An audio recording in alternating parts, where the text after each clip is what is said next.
There's a type of pain that doesn't respond well to advice. It doesn't get better just because someone explains it.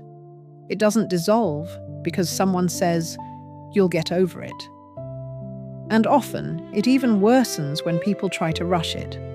When someone loses something deeply cherished, a child, a dream, a part of themselves, they don't just lose one thing. They also lose the future they envisioned. And that creates a void that logic cannot fill. From the outside, those watching might find it strange. Strange that someone needs to talk to those who have passed. Strange that someone needs a specific place to grieve. Strange that someone clings to music, a ritual, or a small repeated gesture, as if holding onto a lifeline in the dark. But internally, these things aren't eccentricities, they're survival.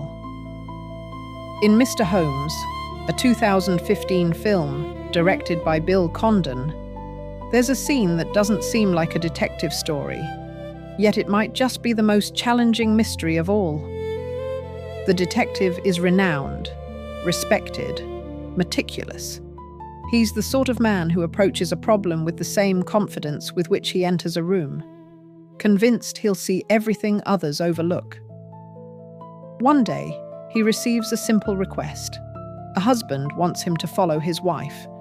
She is young, beautiful, and sad. Sad in a way that doesn't make noise but changes the atmosphere around her. In recent years, they've tried to have children, and they've lost them. Once, then again, and once more. Losses too early for the world to register, but too profound for the heart to forget. While the husband hardens, the wife sinks. But then something happens. She finds music, lessons, an instrument, an afternoon slot that for the first time in a long while doesn't feel like mere survival. The music restores contours. It brings harmony to what was broken. And for a few moments, she returns to being herself. But then she does something that, to an outsider, seems strange. She begins to talk to the babies she lost. The husband doesn't call this mourning. He calls it a bad influence, a deviation, madness. And he decides to cut it off at the root. He forbids the lessons. He forbids the instrument. He strips away the only place where her pain could breathe. She begs for something small, little marble headstones with names engraved. Not for theatrics, but out of necessity, a place where she could go and simply be a mother for a moment. A place to speak to the love she never had the chance to nurture. He denies her. The detective watches all this unfold, and he discovers another thing. Every afternoon, she sits in a garden just to listen, from afar, to the music drifting from a conservatoire. As if that melody, distant, were the last thread holding her to life. Then one day, the detective sees her buy a lethal substance. He approaches her, intervenes, insists, and she gives it up. He leaves with a sense of duty fulfilled, as if he had solved the case. Yet the next day, the newspaper brings the news. The young wife has taken her own life. And for the detective, this isn't just a tragedy. It's a crack in his own certainty, because she shared what she was going through. She told him her husband had forbidden her music. She told him they called her mad for trying to cope. She told him they had denied her even a place to mourn. And what did he do with all this? He told her she should go back to her husband and try to get over it. Just that. You know, there's a kind of pain that doesn't respond well to advice. It doesn't improve just because someone explains it. It doesn't dissolve because someone says, "You'll get over it." And often, it even worsens when people try to rush it. When someone loses something deeply cherished, a child, a dream, a part of themselves, they don't just lose one thing. They also lose the future they envisioned. And that creates a void that logic cannot fill. From the outside, those watching might find it strange. Strange that someone needs to talk to those who have passed, or needs a specific place to grieve, or even clings to music, and so on, as if holding onto a lifeline in the dark. Definitely, these things aren't eccentricities, they're survival. Sometimes what seems strange in someone else's suffering is simply the way their soul has found to keep from collapsing. And it's here that I want to share something that often goes unnoticed. That woman wasn't asking for tragedy, she was asking for courage. When she sought music, she wasn't looking to escape the world. She was trying to return to it without falling apart. When she asked for a place to remember, she wasn't trying to feed her sadness.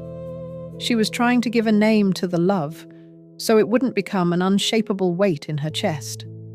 But there's a kind of courage that people often mistake for toughness. We see it everywhere.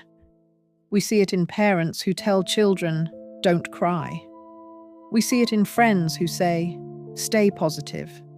We see it in workplaces that reward resilience, measured by how quickly someone returns to productivity, not by how deeply they've allowed themselves to heal. The husband wanted her to be strong. The detective did too, in his own way. And perhaps, without realizing it, they both wanted the same thing with the same urgency. Just hold on. As if holding on meant silencing the heart. As if getting over it meant erasing the past. As if the only acceptable courage was to appear fine. But the rarest courage isn't the one that never cries.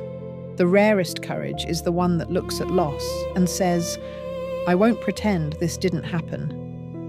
It's the courage to acknowledge one's own pain without shame. It's the courage to keep loving, even when love hurts. And I think that's why this story resonates with us. Because if we're honest, we've all been a bit like the detective. We enter someone's pain wanting to help. And inside, we're already searching for a shortcut. A phrase that will fix things. A piece of advice that will wrap up the conversation with a sense of duty fulfilled. And we often do this out of fear. Fear of not knowing what to say. Fear of feeling powerless. Fear of facing that some pains don't have fixes, they only have company. Even our language reveals this discomfort. We say, "Get over it," "Move on," "Put it behind you." All metaphors of distance, as if the solution to pain were to walk away from it. But when someone is navigating grief, what saves isn't a brilliant idea. It's a heart that doesn't rush. What that woman needed wasn't someone to push her back to normal.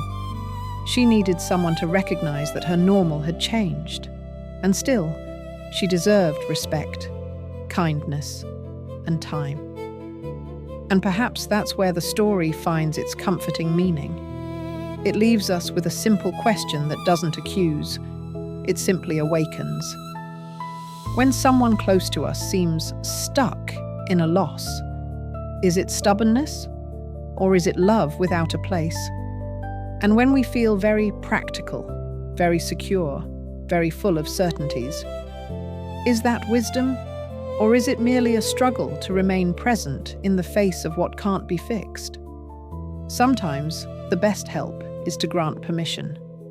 Permission for the person to talk about what they've lost without being interrupted. Permission to remember without being called weak. Permission to have a small ritual, a song, a walk, a corner of the house, a silent gesture that tells the heart, "You're not wrong for feeling."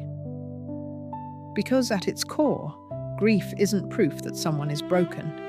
It's proof that someone loved. And if there's a kind of courage worth learning, it's this. The courage not to harden within. The courage to be practical when it's needed, yes, but also to be human when it's essential. The courage to swap, "Get over it," for "I'm here." The courage to listen without correcting. The courage to embrace without understanding everything. Perhaps the courage that the husband and the detective wanted from her. was precisely the courage they didn't yet know how to offer. A gentle practice when someone you love is hurting. If someone in your life is carrying a loss, recent or old, spoken or silent, here's something small you can try. Nothing complicated, nothing that requires training, just a few steps, offered with sincerity. First, notice without correcting. When they mention their pain, resist the urge to say, "It'll get better," or "at least." Those phrases, though well-meaning, often close a door the person was trying to open. Instead, simply acknowledge, "That sounds incredibly heavy," or even, "I don't know what to say, but I'm glad you told me." Second, ask, don't assume. Sometimes we want to help so much that we start doing things, bringing food, suggesting distractions, offering solutions. But grief is personal. What helps one person might overwhelm another. So ask gently, "Would you like company, or would you prefer some time alone? Do you want to talk about it, or would it help more to talk about something else entirely?" Third, stay, even in silence. There's a kind of presence that doesn't need words. Sitting beside someone without checking your phone, without filling every pause, that, in itself, is a gift. You're saying without speaking, "Your pain doesn't scare me away." Fourth, remember that grief has no deadline. Weeks, months, even years later, the loss may still rise to the surface. Don't ask, "Are you still thinking about that?" Instead, let them know that remembering is welcome. I imagine this time of year brings up memories. I'm here if you want to share them. These aren't solutions. They're gestures of respect. And often, that's what a grieving heart needs most. Not to be fixed, but to be seen. And if you're experiencing a loss today, small in the eyes of the world, large in your heart, I want to tell you something gently. You don't need to prove strength to deserve love. You don't need to rush to be okay to be worthy. You can navigate in your own time. And if you're living with someone like that, perhaps the question isn't, "How do I make this person better?" but "How can I be a safe place while they heal?"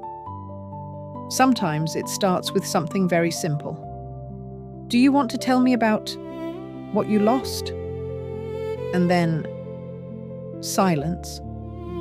The kind of silence that doesn't abandon.